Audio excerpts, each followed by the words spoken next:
Good morning बच्चों। हमारा जो नेक्स्ट हमारा टॉपिक है रिफाइनिंग का क्रोमेटोग्राफिक मेथड, ये लास्ट मेथड है बच्चों।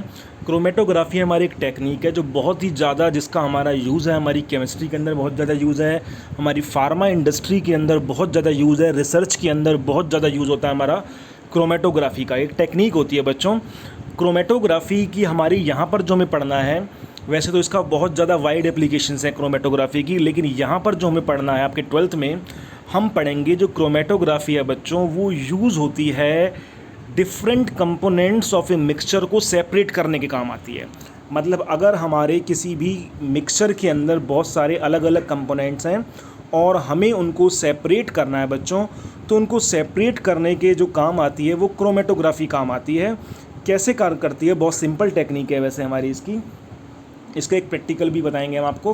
तो क्रोमेटोग्राफी हमारी, जैसे आप इसका डायग्राम देखें, सबसे पहले बच्चों आपको इसका प्रिंसिपल पता होना चाहिए। प्रिंसिपल मैंने बताया जितनी भी रिफाइनिंग है उन सबके प्रिंसिपल मेन है, सिद्धांत। तो प्रिंसिपल क्या है बच्चों क्रोमेटोग्राफी का, कि different components of a mixture are adsorb in the different amount, in the different extent. मैंने आपको बताया था एडजॉर्प्शन का मतलब एडजॉर्ब हो जाना, किसी चीज़ के ऊपर, किसी सरफेस के ऊपर जाकर जम जाना, रिटेन रहना, मेंटेन रहना। तो ये कहता है कि अगर किसी मिक्सचर के अंदर 10 कंपोनेंट है मान लो, तो 10 के 10 अलग अलग अमाउंट में एडजॉर्ब होंगे, किसी भी सरफेस पर जाकर अलग अलग मात्रा में एडजॉर्ब होंगे। यही इसका प्रिंसिपल है।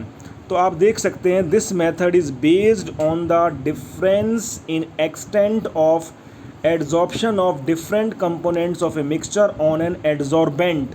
ये एडजॉर्बेंट क्या होता है? सरफेस, जिसको मैं सरफेस बोल रहा हूँ वो एडजॉर्बेंट है। मतलब इसका कहने का मतलब यही है कि अलग अलग कंपोनेंट किसी भी मिक्सचर के अलग अलग अमाउंट में एडजॉर्ब हो रहे हैं। ठीक है बच्चों, अब इसका प्रिंसिपल समझने के बाद अब इसकी टेक्निक समझ लेते हैं। बहुत सिंपल टेक्निक है। यहाँ पे इसकी टेक्निक क्या है बच्चों, आप देख सकते हैं ये हमारा एक सेटअप लगाया हुआ है हमने, ये हमारा स्टैंड है, और ये आप देख सकते हैं, ये आप अपनी लैंग्वेज में लिखिएगा, ज़रूरी नहीं है कि ये लिखना है पूरा का पूरा, आप अपनी लैंग्वेज में लिखिएगा। प्रिंसिपल लिखने के बाद हमने क्या करा है, इसके अंदर एक हमने सेटअप लगाया है कि ये हमारी क्रोमेटोग्राफी ट्यूब है। ये आप देख सकते हैं, ये ग्लास की ट्यूब है, क्रोमेटोग्राफी ट्यूब, और इसके अंदर हमने फिलअप कर दिया है। इसके अंदर 2 फेस होते हैं। सबसे पहले फिलअप किया है बच्चों हमने इसके अंदर स्टेशनरी फेज़। स्टेशनरी का मतलब जो फिक्स है, मतलब इसके अंदर हमने एक स्टेशनरी फेस फिक्स कर दिया है, अंदर भर दिया है, जो कि यहाँ पे बता रहा है एल्युमिनियम, जो कि हमारा Al2O3 एल्यूमिना। ये कह रहा है in column chromatography is suitable adsorbent such as alumina. जो एडजॉर्बेंट होगा, जो सरफेस होगा जिसके ऊपर मिक्सचर के अलग अलग कंपोनेंट आकर एडजॉर्ब होंगे, उसको हम बोल रहे हैं स्टेशनरी फेज़। वो इसके अंदर हमने भर दिया है, फिक्स है, वो मेंटेन है अपनी जगह पर, उसको बोल रहे हैं हम स्टेशनरी फेज़।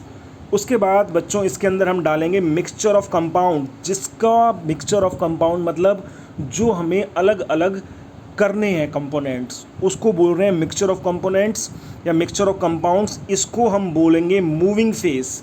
इसको हम ऊपर से चलाएंगे, यहाँ से ऊपर से डालेंगे। और ये एक डाला हुआ है बच्चों एलिमेंट है हमारा। एलिमेंट क्या काम कर रहा है यहाँ पर? एलिमेंट खाली इसको मिक्सचर ऑफ कंपोनेंट्स को इसके ऊपर लाने में, इसके अंदर लाने में हेल्प कर रहा है, इसको आगे फोर्सफुली आगे भेज रहा है। तो इसको भी हम मूविंग फेस भी कहते हैं कई बार। तो कहने का मतलब क्या है, एक तो हमारा स्टेशनरी फेज हो गया, जो हमारा पहले से सरफेस बनाया हमने इसके अंदर, जिसको हम, जो हमारा Al2O3 का था। उसके बाद हमने डाला इसके अंदर मिक्सचर ऑफ कंपोनेंट, जिसको हमने बोल दिया मूविंग फेज।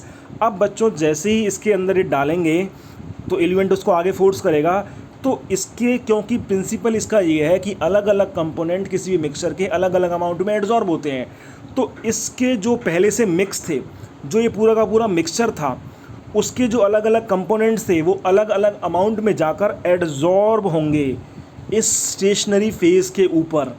तो जो जल्दी एडजॉर्ब होगा वो मान लो यहाँ पर नीचे आ गया, थोड़ा लेट एडजॉर्ब होगा वो थोड़ा और ऊपर आ जाएगा, थोड़ा और लेट एडजॉर्ब होगा थोड़ा और ऊपर आ जाएगा, और थोड़ा लेट एडजॉर्ब होगा और थोड़ा ऊपर आ जाएगा। तो आप देख सकते हैं यहाँ पर जो दूसरा डायग्राम है, हमने यही डायग्राम है, इसके अंदर आप देख सकते हैं यहाँ पर अलग अलग बैंड बना दिए कि अलग अलग टाइप के कंपोनेंट दिखा दिए। ये कंपोनेंट अलग हो गया, ये कंपोनेंट अलग हो गया। इस तरह से हमने अलग अलग कंपोनेंट दिखा दिए। अलग अलग बैंड भी आ सकते हैं, अलग अलग कलर भी आ सकते हैं, मतलब उनकी कंपोजिशन अलग अलग नज़र आएगी।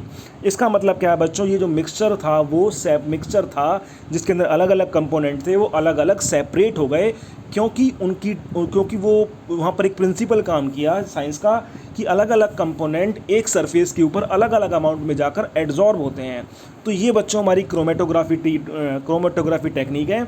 इसके अंदर हमें सबसे पहले लेना पड़ता है एक स्टेशनरी फेज़, उसके ऊपर डाला हमने मिक्सचर ऑफ कंपोनेंट जिसको बोल दिया मोबाइल फेज़ या फिर मूविंग फेज़, और एलिमेंट उसको फोर्सफुली आगे बढ़ाने के लिए है, और कई बार वो उसका डिसऑप्शन कराने के काम भी आता है। वो अलग अलग टेक्निक्स के अंदर अलग अलग काम करता है।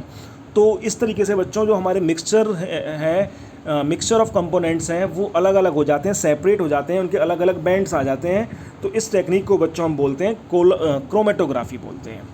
ठीक है बच्चों, थैंक यू वेरी मच।